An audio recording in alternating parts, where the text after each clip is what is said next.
Bueno, ¿y cómo va a tener voz propia lo político? Bueno, pues alumbrando su propio orden. ¿Y cuál es el orden que va a alumbrar ahora lo político? Lo que vamos a llamar la monarquía estamental. En la fase de la plena Edad Media, siglo XII-XIII, aparece una nueva configuración de la realeza, una nueva configuración del poder político. Esa configuración es la que vamos a llamar la monarquía estamental, diferenciándola de los modelos previos de poder monárquico, que son las monarquías feudales. En una época feudal, monarquía feudal. ¿Os acordáis cuál era el principio directivo de una monarquía de tipo feudal? ¿Sobre qué descansaba la monarquía feudal? Claro, las lealtades personales, ¿verdad? Y esto hace una configuración en el espacio del poder político homogénea o extraordinariamente heterogénea. Heterogénea, muy plural, anarcoide, ¿verdad? Y es lo bonito que tiene todo el periodo medieval, ¿verdad? Donde todos los poderes están disueltos y de forma caótica, limitándose unos a otros, duplicándose, ¿bien? Este trajín de lealtades personales, soy vasallo tuyo, pero soy señor de él, y entonces luego nos enemistamos contigo y él viene conmigo, en fin, muy lío. Una configuración de las relaciones políticas extraordinariamente ingobernable en ese sentido, ¿no? Muy difícil de diagnosticar desde el punto de vista de una gran configuración política, ¿no? A pesar de los intentos de llevar a cabo esas configuraciones más unitarias del poder. Lo vimos en Carlomagno, ¿no? Ya está. El poder del rey por encima de cualquier otro señor. Pero eso dura lo que dura. Y no acaba de cuajar. Bueno, pues la monarquía estamental, la monarquía de los siglos XII y XIII, va a ser precisamente ese avance en el poder monárquico cada vez más unitario, más institucionalizado también, sobre las huellas del modelo previo feudal. Y eso va a ser posible, ¿por qué? Bueno, pues por muchas razones, pero una de ellas es fundamental, y es que el mundo feudal pues va entrando en declive y va tomando ventaja a otro escenario, que es el escenario urbano de las ciudades, a partir del siglo XI. El mundo feudal es agrícola, no es urbano. Ahora vamos a entrar en un mundo en el que la gran configuración del espacio político nos lo ofrece la ciudad. Y entonces a mí me gustaría que en este tema, sobre todo, digamos tres cosas. ¿Vale?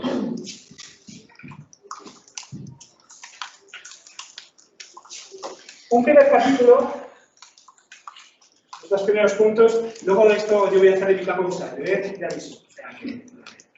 O sea, no, pero el punto 2, 3, B, ¿dónde está? Sí, lo veremos. Vale. Una primera parte del tema va a ser visitar ese espacio, el nuevo espacio urbano.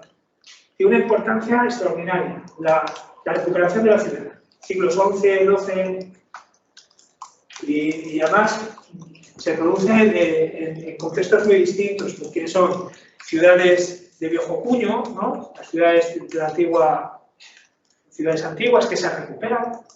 Otras son ciudades nuevas, ciudades que se fundan de nueva plasma. Otras son ciudades que aparecen producto de poblaciones previas como monasterios o castillos. Va cada vez ganando más población un monasterio y de ahí surge de repente una ciudad, ¿no? Y cada una de ellas configura una fisonomía y un tipo muy particular. El desarrollo del mundo urbano del siglo XI. En ese mundo urbano se desarrollan nuevos modelos políticos, que es la parte que más nos importa de este tema. La monarquía estamental.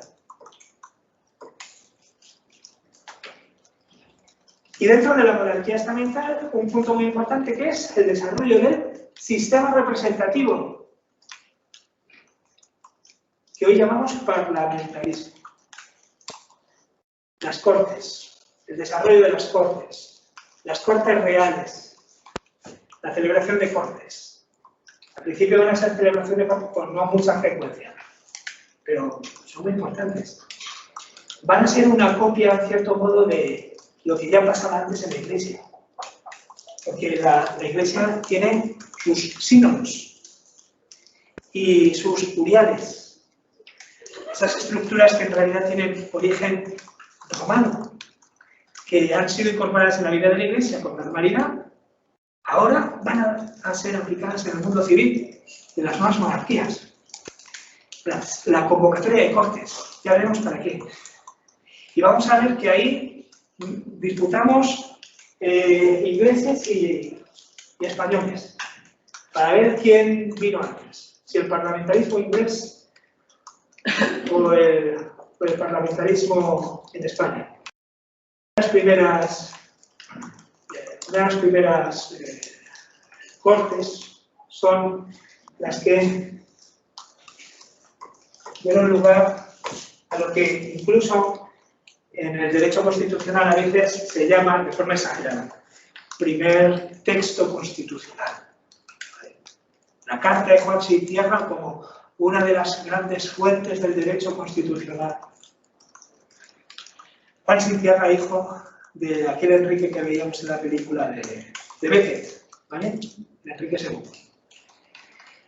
Y hermano de Ricardo Corazón de León. Bueno, pues vamos a ver que no es un tratado constitucional, la Carta de Juan Sin Tierra.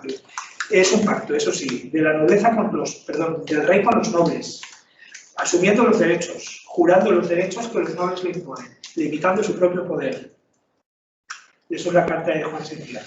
Un reconocimiento de los derechos de la nobleza local para poder justificar su propia pretensión de gobierno, que luego tampoco ejercer. Pero antes que la Carta de Juan Sin Tierra, están las Cortes de León, del rey Alfonso IX, Alfonso IX, en 1188.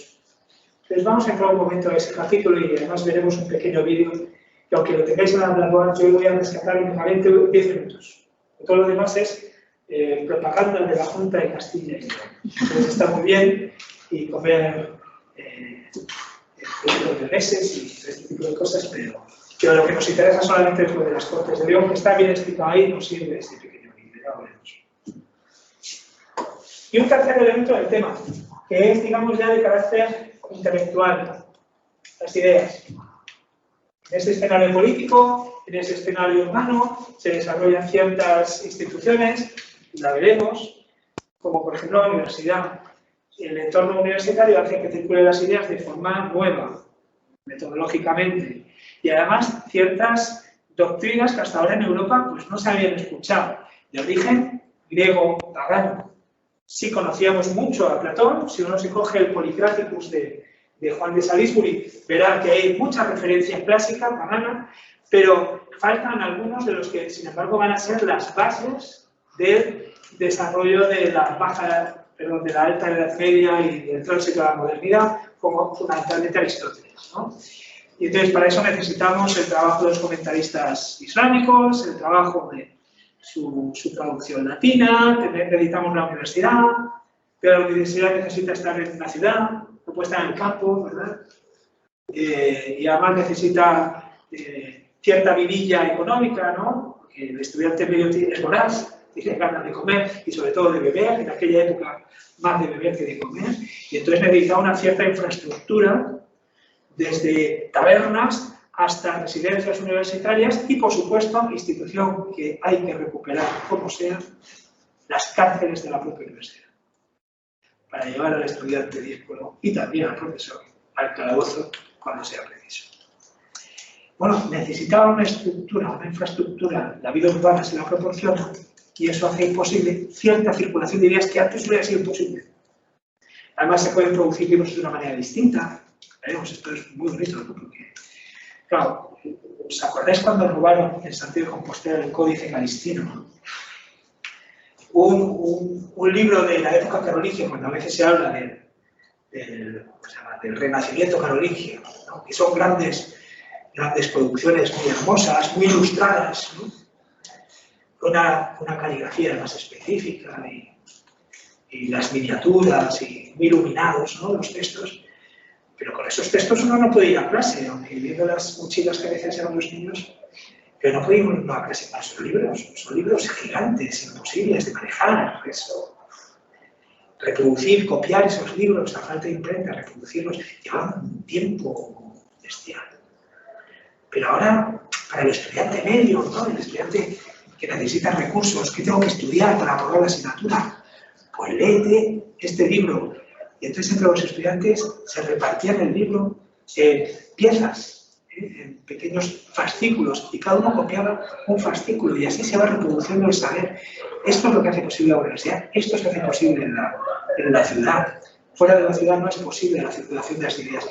Necesita una infraestructura material, económica, política específica. Y esto es lo que va a hacer posible que cambie la inteligencia, que cambie la cultura, que cambie el ciclo histórico. Así que nos vamos a encontrar con que hay un antes y un después de este momento en el medievo. Todo lo que hemos visto hasta ahora, ahora va a tomar un rumbo completamente diferente. Ciudad, poder, cultura. ¿Y cuáles son las fuentes o los textos a los que podéis recurrir? Bueno, son los textos de Fernando Prieto, eso como siempre, eso son la fuente de estudio y ya está. Yo lo voy a explicar aquí a mi manera, no necesariamente reproduciendo lo mismo que ahí viene, pero si alguien quiere algo más, hay cosas en la internet que podéis leer si queréis, pero ya digo si queréis. Ahora, si yo tuviera que aconsejar alguna lectura, iría a por la que tenéis ahí en color rojo. André Marchais escribió un libro, leeremos algún párrafo, alguna página incluso, ¿vale? El jueves. Escribió un libro sobre las bases de la ideología liberal. Incluso sus bases históricas, sus raíces históricas, de dónde surge el liberalismo. Es verdad que el liberalismo tiene una impronta decimonónica. El liberalismo es fruto del Estado, el liberalismo es fruto de la Ilustración. El liberalismo nace en un contexto histórico muy próximo a nosotros, 19. Pero las bases históricas y culturales y ideológicas del liberalismo son previas. Y hay que retrotraerse al medievo, a este escenario en el que vamos a entrar. Max Weber también lo dice con relación a las raíces del capitalismo.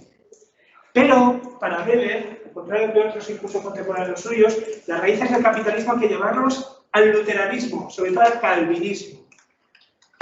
Es la ética calvinista la que con su devoción por el trabajo y confiando en que Dios premie el esfuerzo, está haciendo aparecer el capitalismo en Occidente, según Weber. Lo que va a mantener aquí André Marchais va a ser la interpretación de que no hay que esperar al luteranismo y al calvinismo. En el medievo cristiano, nos encontramos las bases de lo que va a ser después el desarrollo del capitalismo industrial. El avance del capitalismo comercial durante la Alta Edad Media, es decir, siglos XIII y XIV. Entonces vamos a hablar un poquito también de eso. Y ese texto que yo os reproduzco aquí, la introducción, son 40 páginas, pero se ve muy bien y es muy interesante. Entonces, yo sí que creo que vale la pena leer.